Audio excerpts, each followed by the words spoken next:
Okay, so this is problem 34 on the review. This is definitely a challenging problem. So they told you have two isosceles triangles, and all you know is that these congruent sides are also congruent to the sides of this other isosceles triangle. Sorry, I just mucked this up. These are all congruent, all right? And I don't know, it took me a while to figure out how the heck to do this. I did a few equations trying to see if I could solve for the actual value of these angles, because I was thinking, well, if I could solve for one value of the angle, then maybe I can find some special, 30, 60, 90 relationship or something with this triangle, and then maybe I can do it from there. But all I eventually figured out was that angle 1 and angle 2 were complementary. And so I kind of took a different approach, and then I considered, well, what if I could prove that the triangles are congruent in some way? And so this is my approach with proving that they're congruent. Now, to do that, we needed more information, and because this is an isosceles triangle, I can drop down an altitude, right?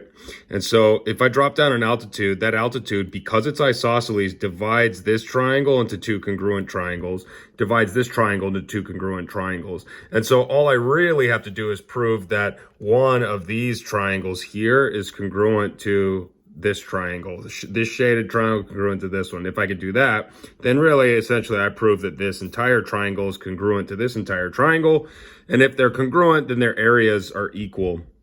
And so so the reason why I did that is because look how much information I get. I get that this angle's a right angle and this one's also a right angle. So I already have a pair of angles, and notice I already have a pair of sides. And so I figured that my approach would be to find a different angle that was congruent. And so we're talking angle, side, proving the triangle's congruent by angle, side. Because I didn't think I'd be able to prove anything about the sides being congruent. And so then I focused on these angles to see if I could say that something is congruent to something else. And so here's my approach to that. If I drop down an altitude, then these two angles will be congruent. And I called this one X, that one would be X as well. So essentially this entire angle is 2X, right? And they said that the vertex angle was sup to this one. And so what that means is that this entire angle is 180 minus 2X, right? Because they're sup.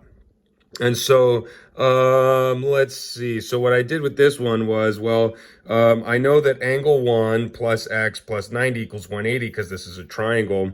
And then I solved for angle 1 because, maybe that would give me some information. And so I kind of put that on the shelf. And then here, I sort of did the same thing, but first I simplified angle 3. Because I already had this angle in terms of x, I wanted to describe angle 3 in terms of x, but in a simplified form. Well, angle 3 here is congruent with this other angle, and angle 3 plus this other angle equals this. Basically, because I drew this altitude, angle 3 is half of that. And so half of that I simplified to get, well, angle 3 is 90 minus x. And that didn't really illuminate much for me because I already previously with my other path figured out, oh, I know they're sup. I already know that. Oh, actually, shoot, this problem is like way easier than than my approach. Here it is. They're congruent. And so angle 1 and angle 3 are congruent, right? They equal the same measure. Man, I went about doing a system to find, so forget about that. So right there you have it. Angle 1 and angle 3 are congruent, which means that these, if this is congruent to 1 here, angle 3 is congruent to 1, and these angles are both 90. They're congruent, and they both have a pair of congruent sides. These triangles are congruent by angle, side. Let me put that angle, side, just because that's how we've been saying it, whatever. And so if these, basically, if they're congruent by angle, side, then, Yeah, then, you know, if they're congruent, then they have equal area. So that proves that both of these have an equal area.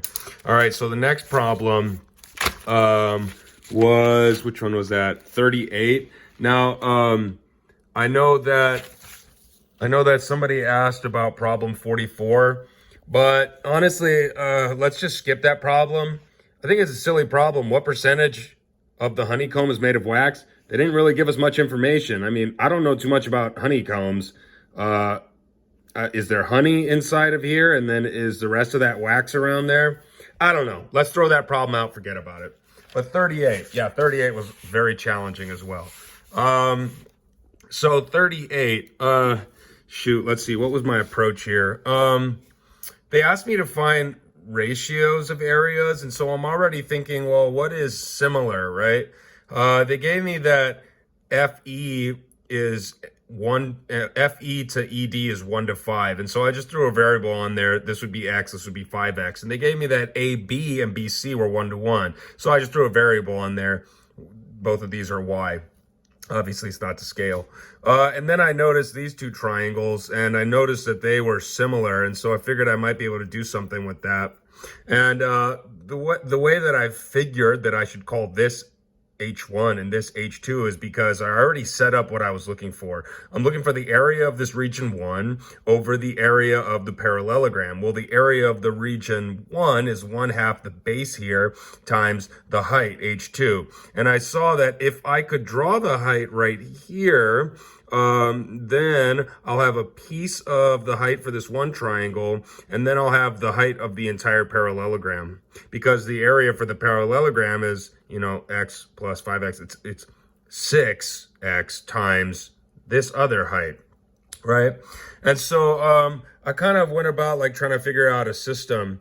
I figured, well, maybe I can, since these triangles are similar, I can express H1 over H2 in some way, and maybe I can like solve for H1 and replace it so that I narrow down my system. I already noticed that my X's would cancel here. So really, I just need to worry about these H1s and H2s. Okay.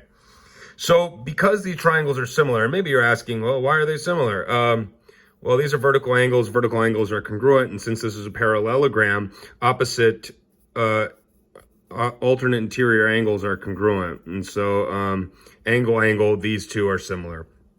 And so since they're similar, that means that Y over 5X equals H1 over H2. And so here's where my system started, right? I've got this system. And I also know that because this is a parallelogram, AC is equal to FD, which means that 2Y is equal to 6X, right? 2Y is equal to 6X, which means that Y really equals 3X. And so I replace this value for Y here. So yeah, by substitution, right? I replaced Y with 3X. I'm narrowing it down. I'm getting rid of variables, but it's still within my system. Which means the X's cancel, which means that H1 over H2 is equal to 3 over 5, which means that I could solve for H1 here. I just need to multiply both sides by H2. So H1 is really 3/5 times H2. And so I substituted that value for H1 into this H1. And let me get us there. I brought this 1/2 out to the side, multiplied 2 times 6, 12. My X's canceled. And so I was just left with this expression. I then replaced this H1 here with this value for H1. And now I have all H2s. And so when I combine these, I got a common denominator. This is 5 over 5 times H2. When I add those, I get 8 over 5 times H2. I multiplied these two together, and actually at this point, I can now cancel my H2. So the H2s drop out. And now I have 5 over 12 times 8 is 96 over 5. Dividing by a fraction is the same as multiplying by the reciprocal. So that's really 5 times the reciprocal 5 over 96, which means that all of this ratio of A1 to the area of the parallelogram boils down to 5 times 5, 25 over 96. That doesn't reduce. So the ratio of area 1 over the area of the parallelogram is 25 to 96. I skipped B. Why did I skip B? Was it just because I wanted to? Let's see. Yeah, they're just asking about probability, so I'm sure you guys could figure out the whole probability thing if you had to. We're not going to focus on probability. Okay, thank you.